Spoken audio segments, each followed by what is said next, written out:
In front of me is Samsung Galaxy Tab Active 2, and today I would like to show you how you can set up Face Unlock on this device. Firstly, open Settings and choose Biometrics and Security. Now you need to click on Face Recognition and enter your current login method. Then read the disclaimer over here and choose Continue. Now you need to, as you can see, I need to rotate the tablet, so I can click Continue over here and answer this question. Are you wearing glasses right now? I don't, so I will go with no and tap on Continue.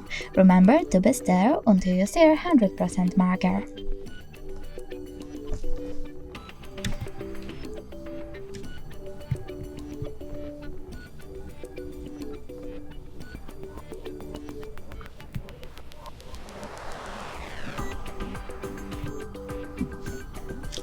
Now I have to click Home button, and when I turn off my screen, then turn it back on.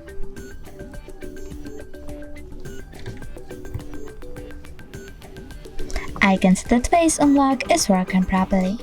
Thanks so much for watching. If you enjoyed this video, don't forget to leave a like, comment and subscribe. Bye!